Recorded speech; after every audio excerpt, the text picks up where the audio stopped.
Hi, I'm ajhoge, the author of Effortless English. Learn to speak English like a native.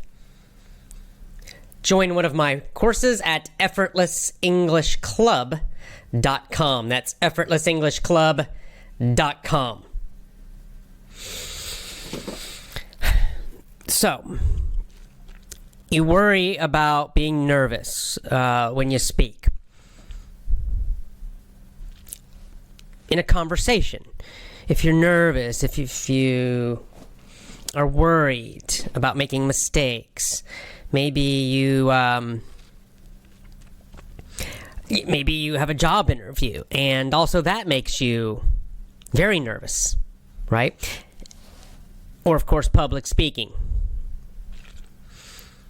But even just going and talking to people in a conversation can make you feel kind of nervous. And the problem is when you get nervous like that, you can really look nervous and you can look weak, right? And you know that that's going to hurt your communication. It's going to hurt your goals. People will not respect you the same if you look weak and nervous. And people won't, they won't listen to you as much. They won't believe you as much. They'll have more negative ideas about you. All of this when you look weak and nervous, when your communication is weak and nervous. And here's the thing, like how do you stop that? What creates the weakness? See, the problem is a lot of people, they focus on just the words. Oh, if I make a grammar mistake, if I make a pronunciation mistake, it will look bad. But actually, that's not what the big problem is. See, words communicate ideas, and they can communicate emotions too. But the big thing that communicates and shows your emotion is body language. Right? Body language makes a very big difference. Nonverbal communication, meaning not words. Nonverbal communication is extremely important because your emotions come out in your body language. Even if you don't want them to, they come out. So you might use perfect words. You might speak English fluently. You might have good pronunciation even. In a job interview, you might say the right things. In a speech, you might give a good speech. The actual content, what you say, might be very good. But if inside you're afraid and nervous, and if you let that come out in your body language, you will destroy your communication. People will see that you're nervous. They will see you as weak. They will not respect you. They will not listen to you. You will not get the job if it's a job interview. Your presentation will be terrible. All of these things caused by body language. Body language is super important. Now, of course, so is the tone of your voice. I'll talk about that in another show. But today I just want to talk about body language. Body language communicates emotion. And the problem is it's hard when you're actually talking, especially in English, you're speaking a foreign language. It's hard to think about what you're doing with your body. And that's why, while you're thinking of your words, some really bad things might be happening with your body language. So you saw, as I opened the show, if you're listening to this only, to the audio, you didn't see it, but you could probably even hear it in my voice. But you saw, and I'm looking down the whole time doing my show. I mean, that's just terrible, right? Again, I'm exaggerating to show you how bad it can be. But just imagine, if I'm talking to you, we're at a party, and if am I looking down the whole time as I talk, and I'm never looking in your eyes, or almost never. It looks weak, right? It looks terrible. Terrible. It doesn't matter how good my English is. It doesn't matter how good my words are. If I'm looking down, if my shoulders are kind of down and forward, I look weak. I look fearful. I look unconfident. You won't respect me. In a job interview situation, man, that's just terrible, right? The interviewer is going to be looking at you, and he or she will be just thinking you're not confident. They'll just feel that you're just not good. Even if your resume is great, even if your job experience is great, even if everything else is great, and even if you give great answers. But if you do the answers looking like this, looking with your head down and shoulders, then that's not good. Right? The nonverbal communication is weak. That is a disaster.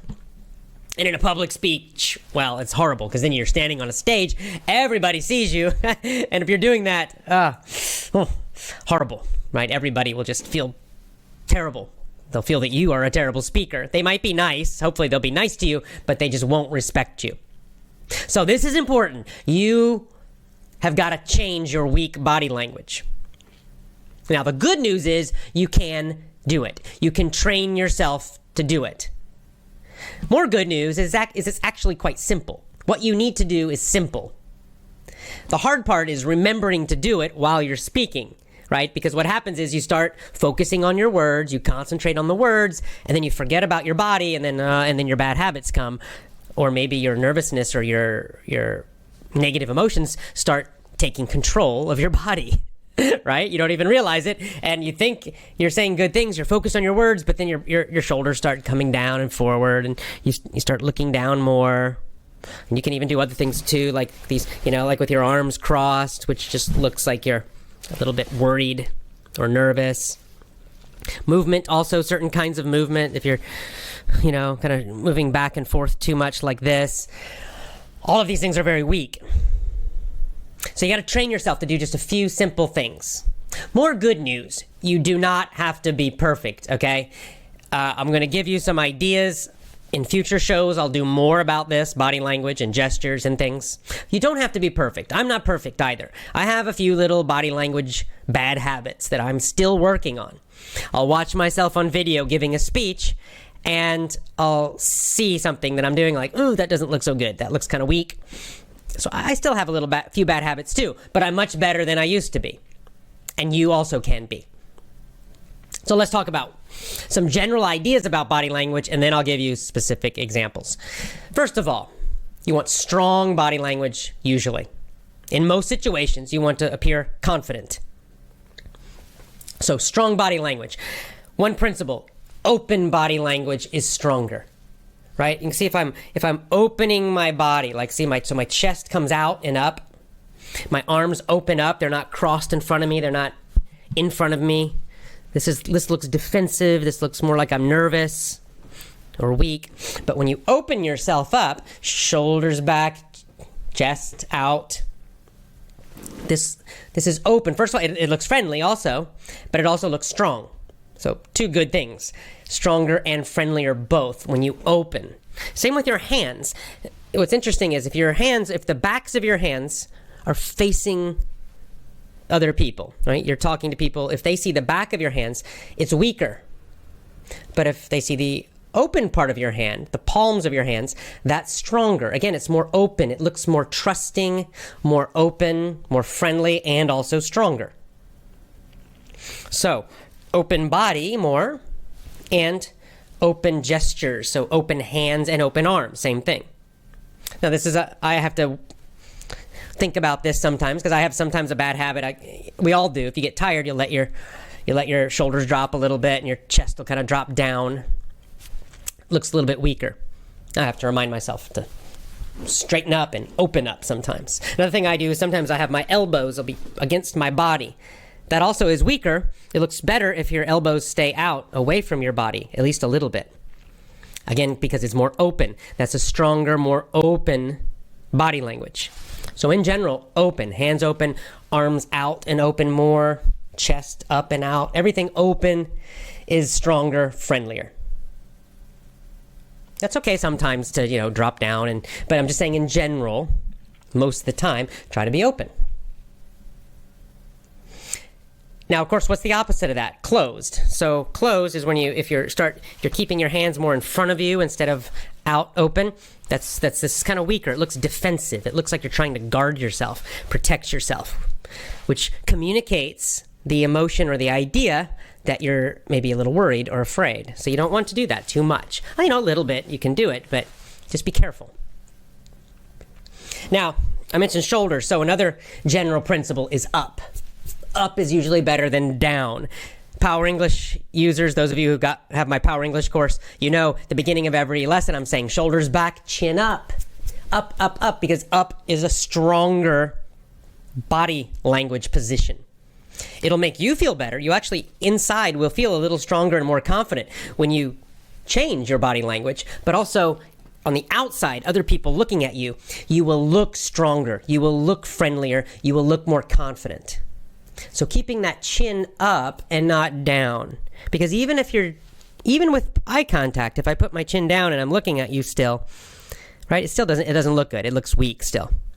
But as I raise my chin up, eye contact with you, that looks a lot stronger, more confident. So up. And again, shoulders also, you want back and up a little bit. This is kind of a posture thing. So if you have bad posture, like I do, because I usually do have bad posture, this is something you might have to think about a lot. You've got to train yourself to do this. So shoulders back. So up is another general principle.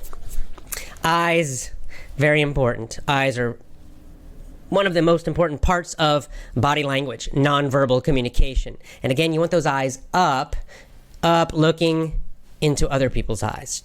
Direct eye contact, very important, right? You don't want to be looking down at people's stomach when you talk to them.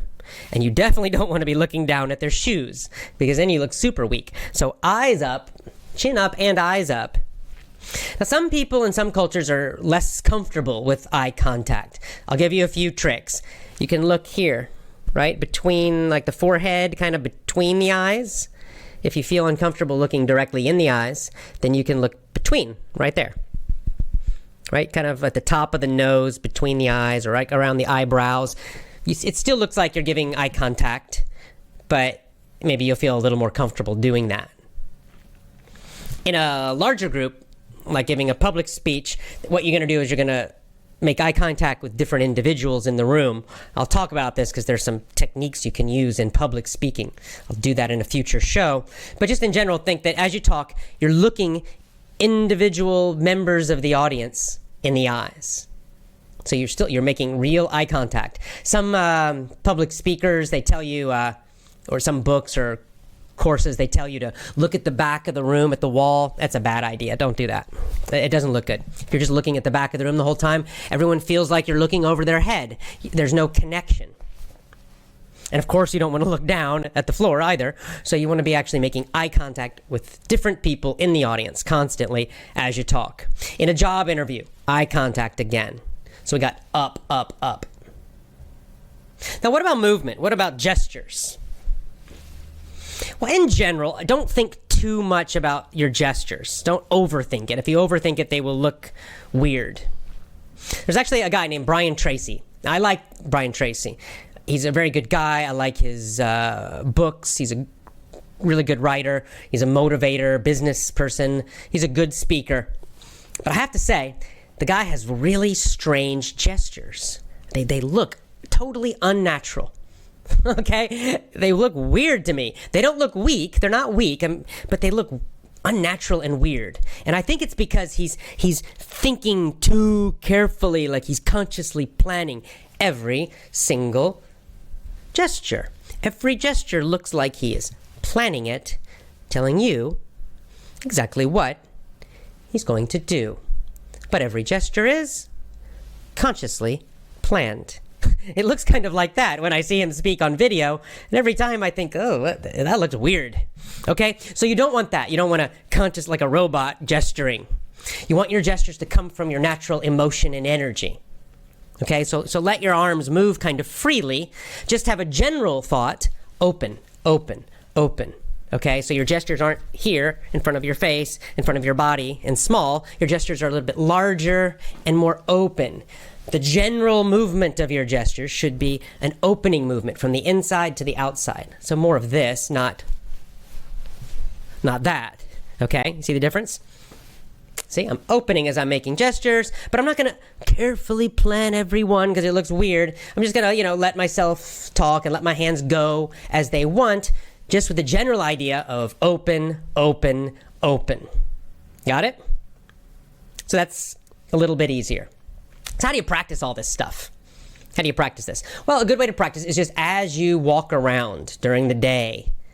I mean, any time in the day, even while you're sitting, you can practice all of this stuff, right? You can, gonna just be conscious and remind yourself. You could do a timer on your phone or your watch or something every, 30 minutes. Bing, little timer goes off, and you just immediately check your posture, check your nonverbal communication, right? And see, you'll catch yourself kind of doing this stuff, like I do a lot.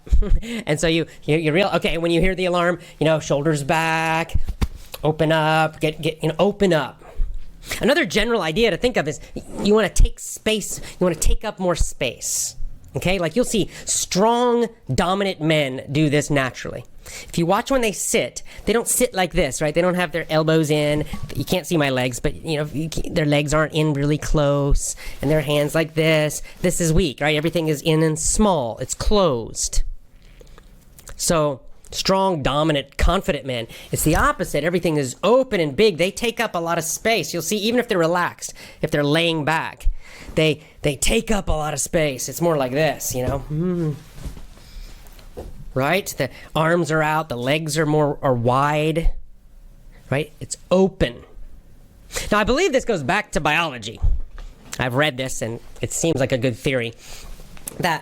Think about it. If you're afraid, if you're back in the wild, right, when we were hunting and fighting, if you're afraid, you're going to try to protect yourself. What will you protect? Well, your throat. This is a dangerous area, right? You'd also try to protect the center of your body. This is where you can be hurt the most. So if you're scared and weak, you're going to close up and try to protect those areas. You're going to have your chin down to protect yourself. But if you're big and strong, like a huge, big gorilla, you're not afraid of anybody, then you're going to be big and open because nobody's going to challenge you. This is sort of the unconscious communication that's happening. Now, if you're not naturally a big, strong, tough guy, and I'm not, then you have to work on this a little bit. It's going to take a little practice. So again, set a little timer throughout the day. And just each time you hear the timer, get some strong body language. If you're talking at that time, just think open, open, open. So do your gestures naturally. Don't try to control them too much, but just open them up a little bit. Make your gestures a little bit bigger, a little bit wider, a little more open, whatever they are. I have ones you can see. These are just natural, though. I don't plan them out. I don't practice specific gestures because it looks weird. I do my natural gestures, but I just try to do them bigger and more open. Now, eventually, you'll train yourself to do this naturally so that the new habit of being bigger and more open, this will become your new habit. And that's good. In fact, this has happened to me. So my gestures used to be small and everything was weak looking. Then I trained myself bigger, open, especially when I was speaking. And now my habit is to kind of do big gestures like this. But then what's funny is then when I started doing more videos, I had some coaches that were helping me with video. And they said, AJ, it's strong, but your gestures are too big, right? Because I was used to gesturing for big stages and large groups of people. And when you speak to a large group of people, you got to really exaggerate this. Everything has to be huge and big and super open. But for a one-on-one conversation or for a video like this, a little more controlled is fine. You don't need to do this, okay? But just a little bit out, just outside your shoulders, something like this, okay? These kind of moves. So practice this. This will make you look much stronger in everything you do. Bigger, more open, up, good eye contact. Practice those things that would help your job interview skills, will help your public speaking, will help just your normal conversations in English. Even if you're making mistakes with grammar, even if your pronunciation's so-so, if you speak with strong, positive body language like this, people will listen to you more. They'll still respect you more, even if your English is not great, okay? So it's important to practice this nonverbal communication every time you speak English, every time you practice English, every time you even listen to English. Strong body language, super important. All right, for a text transcript of this show and all my past shows, go to effortlessenglishclub.com. effortlessenglishclub.com.